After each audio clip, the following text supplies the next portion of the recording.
Hello friends, नमस्कार। भक्ति रस पर आपका स्वागत है। फ्रेंड्स, मैंने आपको अवसान माता की पूजा की भी सामग्री और दूसरे वीडियो में एक कहानी डाला था। अब मैं दूसरा वीडियो बनाई हूँ जिसमें 2 कहानियाँ होंगी। फ्रेंड्स, अब मैं आपको सुनाती हूँ एक सास बहू की कहानी, जिसमें एक सास वृद्ध बेचारी बूढ़ा को बहू कैसे परेशान करती थी। एक गांव में फ्रेंड्स एक सास और बहू रहती थी। बहू अपनी सास पर बहुत गुस्सा करती थी, क्योंकि सास बूढ़ी होने के कारण कोई काम नहीं कर पाती थी। सास और बहू में रोज कलह होती थी, तू मैं रोज होती थी। बहू हमेशा सास को ताने देते हुए कहती थी, अम्मा आपसे तो कोई काम होता नहीं, दिन भर घर में बेकार ही बैठी रहती हो। बहू के ताने सुनकर लाचार सास कोई जवाब नहीं देती थी। एक दिन बहू ने कहा, अम्मा दिन भर खाली बैठी रह सकती हो, आपको घर का कुछ काम तो करना ही पड़ेगा। सास ने कहा, बहू इस उम्र में क्या काम करूंगी और कहाँ काम के लिए जाऊंगी। तुम अगर मुझे रोटी नहीं दोगी तो मेरा क्या होगा। पर बहू ने कहा, अम्मा आप रोज सुबह पूरे गांव में दूध बेचाया करो, 1 महीना पूरा होने पर मैं आपसे हिसाब लूंगी। बेचारी सास दुखी मन से मजबूरी बस गांव में दूध बेचने के लिए तैयार हो गई। सुबह हुई तो बहू ने दूध का डिब्बा थमा दिया भरकर और कहा, जल्दी दूध बेचकर आ जाना। सास घर से निकली, एक पीपल के पेड़ के नीचे बैठ गई। सोचने लगी, इस बुढ़ापे में मुझे भी क्या क्या दुख झेलना पड़ रहा है। अब कैसे मैं गली गली जाकर दूध बेचूं। इतना सोचते सोचते 2-3 घंटे बीत गए। इसके बाद सास ने मन में विचार करते हुए कहा, दूध को उसी पेड़ के नीचे डालने का निर्णय लिया। सारा दूध वहीं उड़ेल कर चली आई। बहू ने सोचा, सास सारा दूध बेचकर आ गई, रुपए भी नहीं लिए होंगे तो कोई बात नहीं है, महीने के आखिरी में हिसाब ले लूंगी। इस तरह दूध ले जाते हुए सास को 1 महीना बीत गया। अब भाई वो दिन भी आ गया जब उसे हिसाब देना था। वह दूध लेकर गई और पेड़ के नीचे बैठकर रोने लगी। कहने लगी, अब मैं क्या करूं, आज बहू को दूध का हिसाब कैसे दूंगी। दूध तो मैंने बेचा ही नहीं, रुपया कहाँ से लाऊंगी। वहाँ और यह कहकर रोने लगी। वहाँ से गुजर रही अवसान मैया ने बुढ़िया से के रोने की आवाज़ सुनी। मैया बुढ़िया के पास पहुँची और रोने का कारण पूछा। बुढ़िया ने मैया से कहा, माँ मेरी बहू मेरे साथ अच्छा व्यवहार नहीं करती, मुझे कहती है कि घर में कुछ काम किया करो और मुझे पूरे गांव के लिए दूध बेचने को देती है। मुझसे ठीक से चला भी नहीं जाता, घुटने दर्द करते हैं, इसलिए मैं रोज दूध इस पीपल के पेड़ के नीचे डाल देती थी और बहू से कह देती थी कि सारा दूध बेचकर आ गई हूँ। आज मुझे बहू को महीने भर के दूध का हिसाब देना है। मैंने अगर हिसाब नहीं दिया तो वो मुझे घर से निकाल देगी। माँ अवसान माता को बुढ़िया पर दया आ गई और माता ने बुढ़िया से कहा कि आज पीपल के जितने भी सूखे पत्ते गिरे हुए हैं उन्हें अपने आंचल में भर लो। घर जाकर इन पत्तों को अपनी बहू के आंचल में डाल देना। इस पर बुढ़िया को बड़ा आश्चर्य हुआ। अवसान माता से पूछा, अरे ये क्या, इससे मेरा दुख दूर हो जाएगा। माता ने कहा, हाँ जरूर हो जाएगा। जब दुख दूर हो जाए तो अवसान माता की पूजा करना मत भूलना।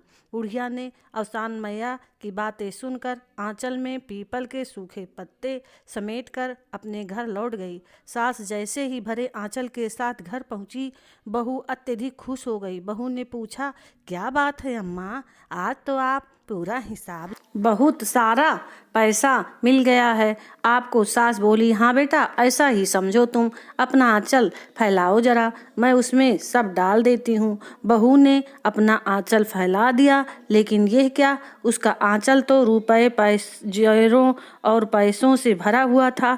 बुढ़िया को समझ आ गया कि यह सब अवसान माता की कृपा है। अत्यधिक खुश हो गई। बहू ने पूछा, क्या बात है अम्मा, आज तो आप पूरा हिसाब लेकर आई हो, बहुत सारा पैसा मिला है आपको। सास बोली, हाँ बेटा। बहू सास को जोर देकर पूछने लगी कि उसे इतना धन कैसे मिला। सीधी सास सरल महिला थी, उसने बहू को सारी कहानी सुना दी। लालची बहू ने सास से कहा कि मैं भी वैसा करूंगी जैसा आपने किया, हो सकता है अवसान माँ मुझे भी इसी तरह बहुत सारा धन दे दें। बहू भी अब रोज दूध लेकर जाती और पीपल के पेड़ के नीचे चढ़ाकर चली आती।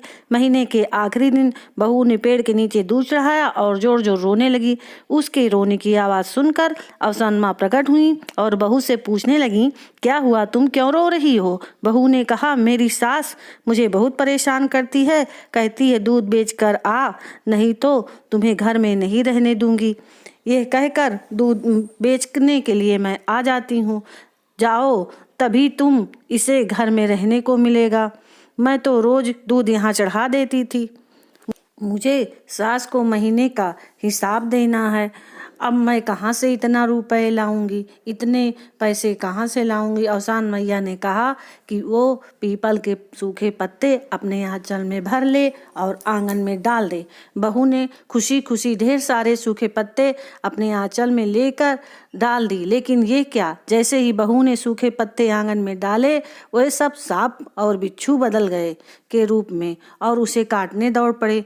घबरा कर वो माता के पास गई तो मैया ने कहा, तू अपनी बूढ़ी सास के साथ बहुत गलत व्यवहार किया, उसे तूने रोटी के लिए तरसा दिया, इसलिए तेरे साथ ये घटना हुई। और बहू अवसान माता के चरणों में गिरकर माफी मांगने लगी। माँ को भी दया आ गई, उन्होंने बहू को क्षमा कर दिया। माता ने कहा, अपनी सास को माँ के समान मानकर उनकी खूब सेवा करो, घर में आपस में मिलकर रहो। गुरुवार को अवसान माता की पूजा करो, आरती करो, मैया की कथा सुनो और लैया चना गुड़ की दुरिया चबाओ। इससे तुम्हारे घर में धन की बरकत होगी, कभी भी किसी चीज की कमी नहीं होगी। बड़ों का सम्मान करना चाहिए।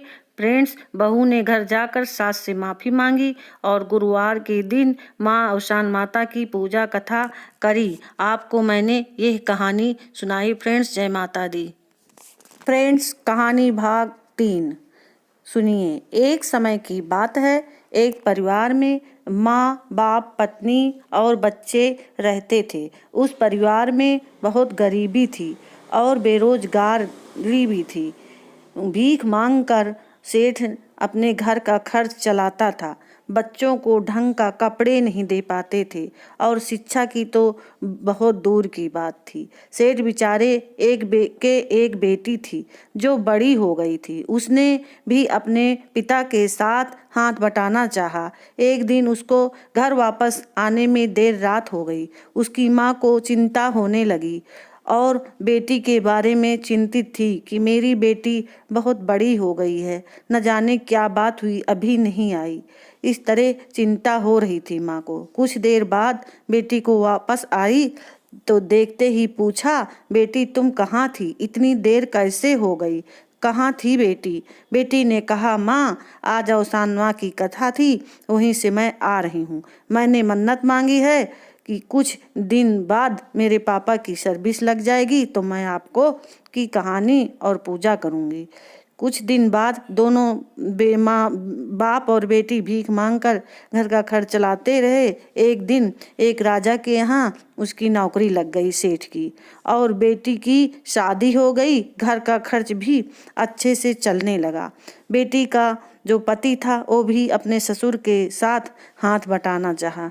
दोनों नौकरी के लिए परदेश चले गए और वहाँ पर अच्छी खासी नौकरी मिल गई।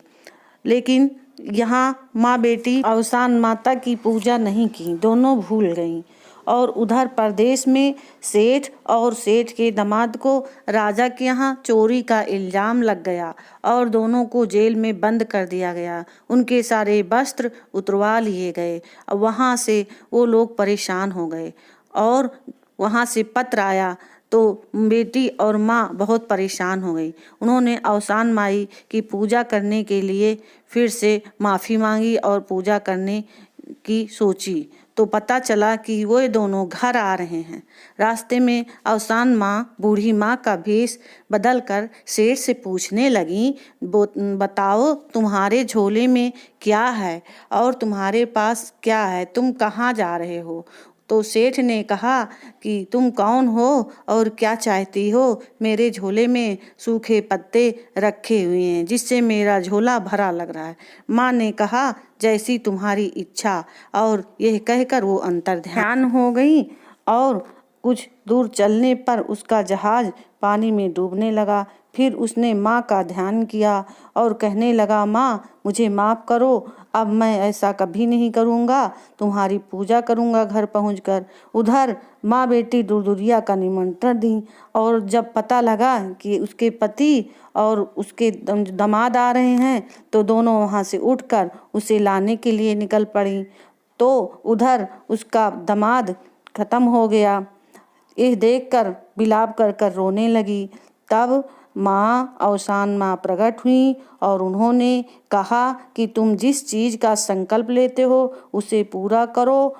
तब फिर माँ ने सेठ के दामाद के सर पर हाथ रखा। माँ और दामाद जीवित हो गया और उनका सारा धन वापस मिल गया। इस तरह सपरिवार माँ के चरणों पर गिर गए और जब माँ खुश होकर आशीर्वाद दी, वो घर वापस आकर पूरे नगर में निमंत्रण देकर माँ की पूजा किए, आरती किए। अवसान माँ की कृपा ऐसे ही सब पर बरसती रहे। बोलो अवसान माता की जय। फ्रेंड्स, मैंने आपको 3 कहानी सुनाई, आपको ज़रूर पसंद आएगी। आप कमेंट में अपना सुझाव दें और इस कहानी को लाइक करें फ्रेंड्स, और अपना जय माता दी कहकर हाथ जोड़ लें। फ्रेंड्स, ऐसे ही हमें सेवा का मौका देते रहें। मैं आपको अगले वीडियो में अभी 2 कहानियाँ और सुनाऊंगी फ्रेंड्स। लाइक ज़रूर करिएगा। जय माता दी फ्रेंड्स।